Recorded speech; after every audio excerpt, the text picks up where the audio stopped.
Tutur Tinula. Kali ini mengetengahkan episode kedua dengan judul Kisah dari Seberang Lautan. Dalam seri yang ke-36 ini didukung oleh para pemain Edi Dosa sebagai Lau Sisan, Eli Ermawati sebagai Mesin, Asdi Suhastra sebagai Empu Ranubaya, Wahyu sebagai Mengci, Ape Burhan sebagai Canpi, Benny sebagai Panglima Sipi, dan Nusri pembawa cerita. Selamat menikmati. Malam baru saja turun. Istana Kaisar Kubilai Khan yang dikelilingi benteng tenggelam dalam deru angin padang pasir yang gersang. Mengci diiringi 10 orang prajurit bersenjata bergerak menuju kamar di mana Empu Ranubaya tinggal. 5 orang ikut aku. 5 orang yang lain ambil jalan ke kiri. Kita akan bertemu di ujung lorong sebelah utara. Jangan berkata apa-apa kalau berpapasan dengan penjaga. Nah, cepat kita diburu waktu.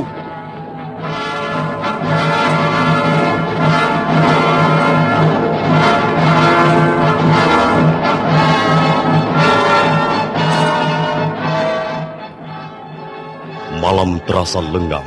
Empu Ranubaya duduk lesu di tepi pembaringan.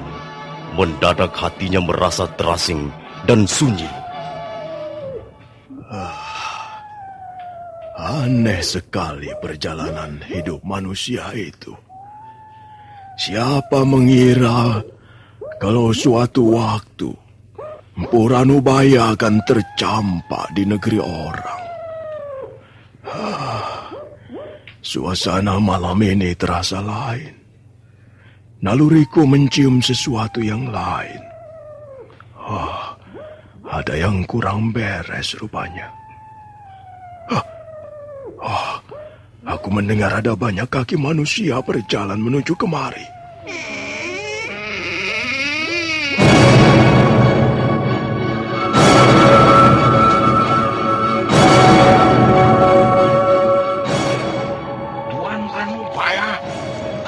Tinggalkan tempat ini. Siapa kalian bertiga ini? Saya Canpi. Saya dan 2 orang teman saya ini ditugaskan mengamankan Tuan. Ada sekelompok orang mau membunuh Tuan malam ini. Apa benar kau Canpi? Apakah Tuan tidak mengenali lagi suara saya?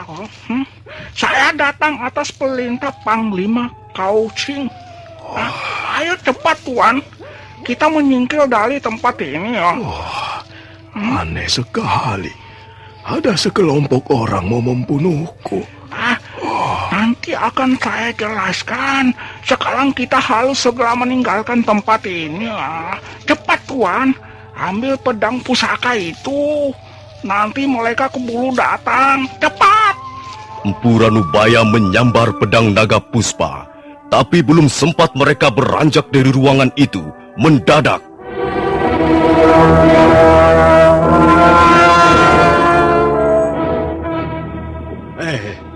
Pak Tua, kau mau melarikan diri bukan? Siapa teman-temanmu ini? Kurang ajar. Rupanya kau menjalin hubungan dengan orang-orang luar. Ayo, menyerahlah. Letakkan senjatamu itu dan ikutlah kami.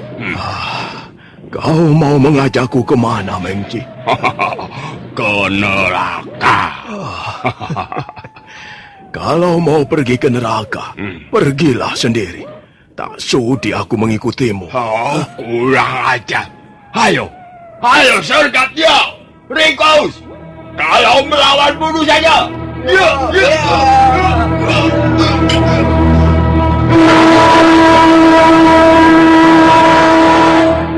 Mengci dan prajurit-prajuritnya yang berjumlah 10 orang segera menyergap. Empu Ranubaya serentak melawan dengan seluruh kemampuannya. Sementara Canpi dan 2 orang temannya yang menggunakan cadar berusaha membendung serangan Mengci yang semakin gencar.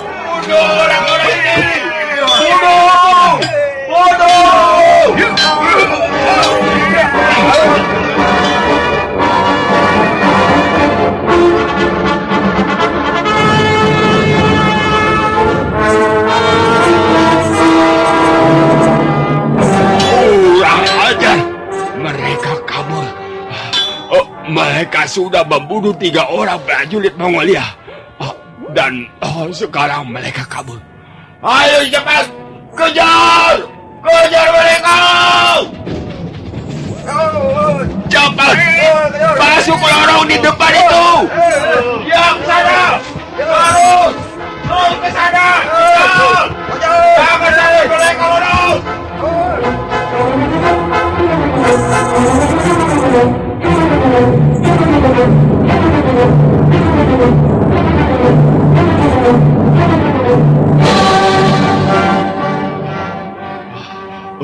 Nah, mau lari kemana kalian sekarang? Huh? Kalian sudah terjepit. Lorong ini buntu.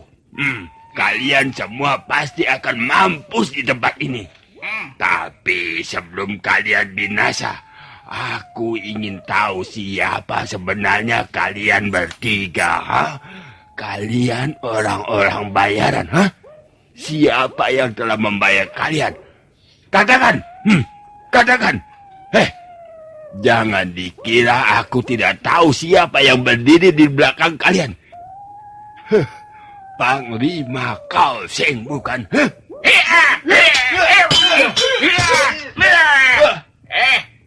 Mengki, jangan kau menuduh tanpa bukti yang kuat, Nanti setelah kalian menjadi bangkai, baru aku akan membuktikan di depan kaisar. Kalau kau bisa menuduh, aku pun bisa melakukan hal yang sama.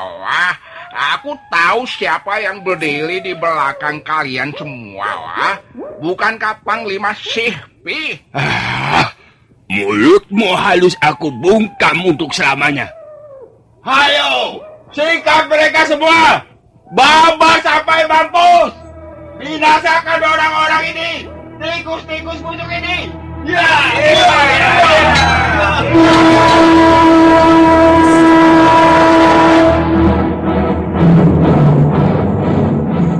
Kembali pertarungan berlangsung dengan sengit. Lorong itu memang buntu. Tak ada tembusan lain dalam istana kekaisaran. Dan tempatnya cukup sempit untuk bertarung 10 orang sekaligus.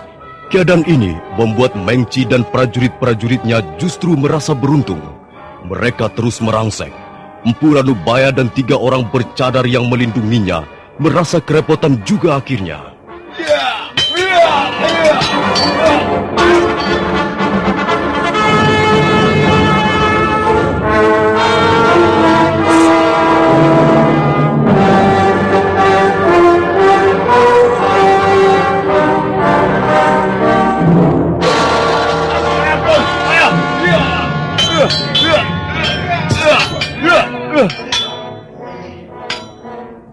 Nah, akhirnya mampus juga kau. Lambungmu bobol terkena sabetan mata pedangku. Sekarang aku mau melihat wajah siapa yang bersembunyi di balik cadar hitam itu. Hei, prajurit! Buka cadar orang itu! Seorang prajurit maju ke depan. Tangannya dengan sigap menyingkapkan cadar hitam yang menutupi wajah orang yang sudah tak bernyawa itu.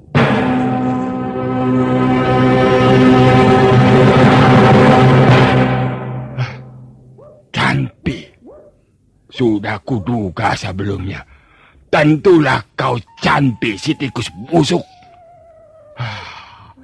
Akhirnya kau harus menyusul Wong Chao. Mati di ujung pedangku. Iya, tapi itu salahmu sendiri, Canpi. Lupanya kau belum mengenal dengan baik siapa Mengki, sayang sekali si tua bangka dan 2 orang itu bisa lolos. Mereka melompati dinding batu yang cukup tinggi. Rupanya mereka mempunyai kemampuan yang patut diperhitungkan. Hei, kita jangan bingung seperti sapi ompong di tempat ini. Ayo kita susul mereka itu. Pasti belum jauh. Cepat! Kita susul mereka! Ayo! Cepat!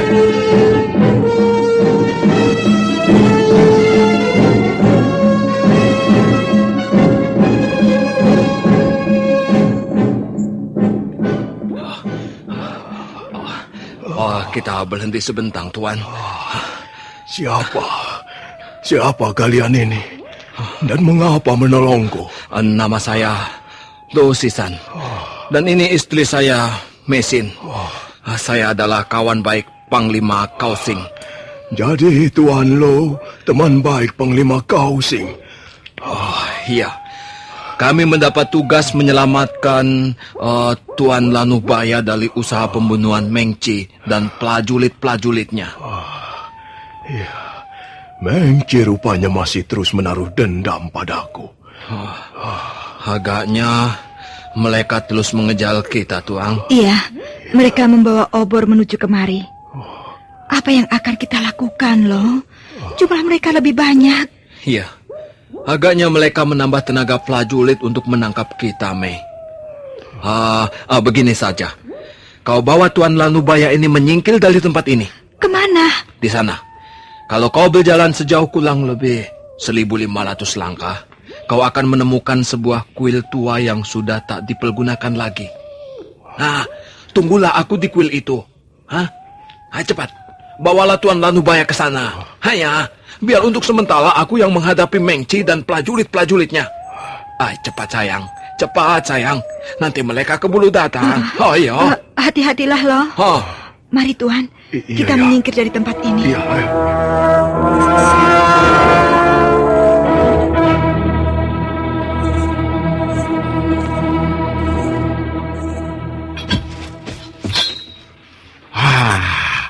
Setelah membunuh 3 orang prajurit, akhirnya kau harus menebus keberanianmu itu dengan nyawamu di sini. Temanmu Canpi sudah binasa di tanganku, dan sekarang giliranmu. Apakah tidak sebaiknya kau menyerah? Di mana kau sembunyikan orang Singasari itu? Dia tidak mau bicara. Rupanya dia takut ku kenali suaranya. Baiklah, kalau kau tidak mau menyerah, kami akan segera bertindak. Ayo, sergap orang itu. Jangan dikasih angin, bodoh saja.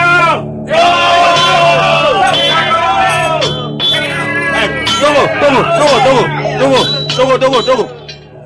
Aku seperti pernah melihat jurus-jurus pedang yang kau pergunakan. Apakah kau pendekar pedang yang terkenal itu, Lo Sisan? Benarkah kau ini Lo Sisan?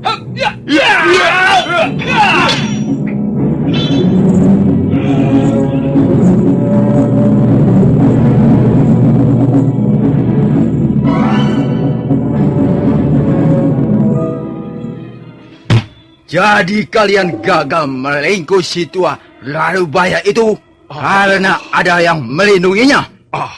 Benar, Tuan Panglima. Tapi kami sudah berhasil membunuh Canpi. Bukan Canpi yang menjadi sasaran kalian, tapi orang Singasari itu. Kami masih akan berusaha menangkapnya, Tuan Panglima. Kami tahu tempat persembunyian mereka. Kami yakin mereka berlari menuju kuil tua di sebelah utara desa Cambalu, di seberang bukit Kuansi. Dan bagaimana dengan 2 orang bercadar itu? Nampaknya mereka mempunyai ilmu silat yang cukup tinggi. Saya belum bisa memastikannya. Tapi sepertinya saya pernah mengenal jurus pedangnya. Kalau tidak salah, hanya pendekar Lo yang memiliki jurus pedang yang begitu cepat dan berbahaya. Apa katamu? Pendekar Lo. Pendekar Lo? Ya. Lo Sisan maksudmu? Benar, Tuan Panglima. Salah satu orang bercadar itu sepertinya Lo Sisan. Iya. Ya, itu mungkin sekali. Panglima Kausing memang bersahabat dengan pendekar Lo. Tapi, apakah dia sudah gila berani terlibat dalam peristiwa ini? Apalagi dia telah membunuh 6 prajurit Mongolia. Dia akan menjadi musuh besar pemerintah Mongolia. Dia akan berhadapan langsung dengan kekuasaan Kaisar kubelaikan. Oh, benar. Nah, sekarang aku tidak perlu ragu-ragu lagi. Cepat ambil beberapa orang prajurit lagi. 10 atau 20 orang. Malam ini juga, mereka bertiga harus bisa dibinasakan. Kaisar tentu akan memihak kepada kita. Oh, baik Panglima. Saya akan berangkat.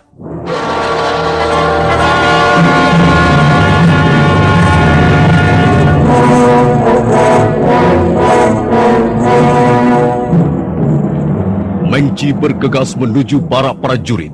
Kemudian dipilihnya 20 orang yang tergolong berani dan punya pengalaman berlaga dalam peperangan. Setelah semuanya siap, malam itu juga Mengci membawa prajurit-prajuritnya berkuda ke arah Bukit Kuansi.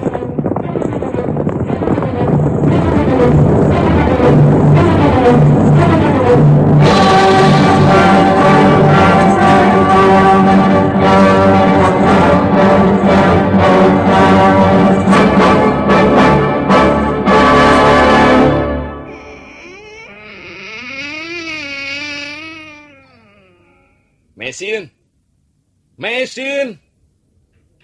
Oh, kalian di sini lupanya. Akhirnya kau datang juga, loh. Oh, Kami tidak berani menyahut karena takut bukan kau yang datang. untuk sementara kita bisa istirahat di sini. Bagaimana dengan Tuang Lanubaya? Tuan? Ya, tidak apa-apa. Saya hanya kasihan melihat Tuan dan Nyonya muda ini. Tuan dan istri Tuan terpaksa mengurusi orang tua yang sudah tidak banyak gunanya ini. Jangan berkata begitu, Tuang. Kita sesama hidup harus saling tolong-menolong. Loh, sampai kapan kita akan istirahat di sini? Nanti saja kita pikirkan, Mei. Sekarang kita harus istirahat balang sejenak.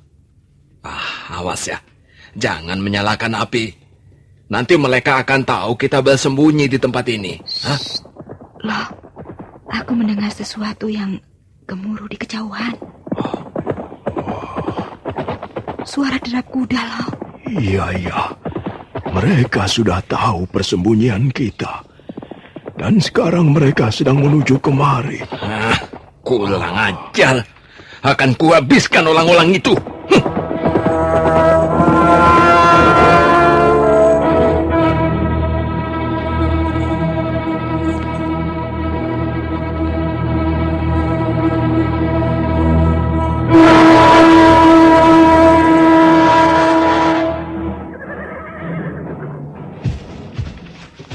Hai, tikus-tikus busuk. Ayo keluar dari persembunyianmu. Perlihatkan hidung kalian di depan kami. Prajurit-prajurit Mongolia. Jangan, loh. Jangan. Mereka menganggap kita tikus-tikus busuk. Selama ini pendekar Lau tidak pernah menjadi tikus busuk. Akan kubinasakan orang yang bernama Mengci itu. Jangan. Jumlah mereka sekarang jauh lebih banyak. Kau akan kerepotan melawan mereka semuanya, loh. Lebih baik kita lari. Hai, kalian belum juga mau keluar. Kalian sudah kami kepung. Kalian tidak mungkin lolos. Kalian akan mati bersama tikus-tikus busuk itu. Jahanam orang itu. Sabar, loh. Sabar. Pulang Dia aja. mau memancing agar kita keluar. Itu siasat. Jangan hiraukan. Iya, loh. Jangan hiraukan mereka. Mereka licik. Mereka bermaksud menjebak kita. Lebih baik kita mencari jalan untuk melarikan diri dari tempat celaka ini. Bagaimana pendapat Tuang Lanubaya? Kita lari atau bertahan di sini, Tuang? Kalau lari, toh akhirnya akan tertangkap juga, Tuang. Apakah Tuan Lo bermaksud melawan mereka? Iya, terpaksa. Saya akan memberi kesempatan Tuang dan istri saya melarikan diri. Tapi memang keadaan sekarang lebih parah, Tuan. Jumlah mereka terlalu banyak. Tapi saya tidak punya pilihan lain, Tuan. Tunggu. Tunggu, Pendekar Lo. Kalau Pendekar Lo mau melawan mereka, pakailah pedang pusaka ini.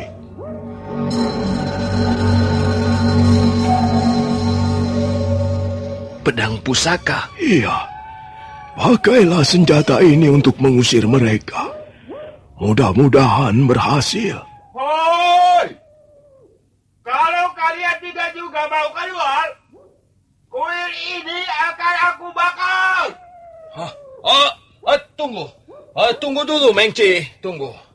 Jangan merusak bangunan suci ini. Walaupun sudah tidak dipergunakan lagi, tapi jangan dirusak. Tunggu. Aku akan keluar untuk menghadapi tantanganmu.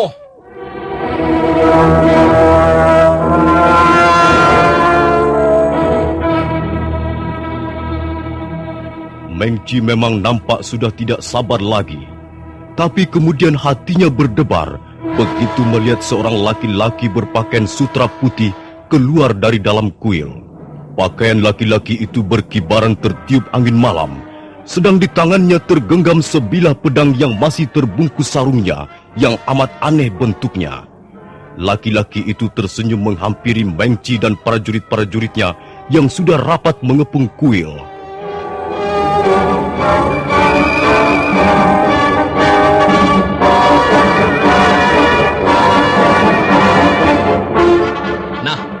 Aku sekarang sudah keluar. Aku bukanlah tikus busuk seperti yang kau sangka. Sekarang apa maumu? Apa? Lupanya benar dugaanku. Kaulah pendekar Lo yang terkenal itu. Sayang sekali. Malam ini riwayat pendekar pedang itu akan segera tamat. Lao Sisan, atau lebih terkenal dengan panggilan pendekar Lao, hanya tersenyum tipis mendengar perkataan Mengci. Kemudian dia mundur selangkah, dan tangan kanannya meraba gagang pedang pusaka naga puspa. Bergetar dada Mengci melihat penampilan musuhnya kali ini. Belum pernah dia merasa gentar menghadapi seorang pendekar seperti sekarang ini. Entah ada pengaruh apa, tapi dia seolah-olah melihat pendekar Lao seperti seorang dewa pencabut nyawa. Nah, para pendengar sekalian, bagaimana kisah selanjutnya? Silakan menunggu seri berikutnya. Sampai jumpa.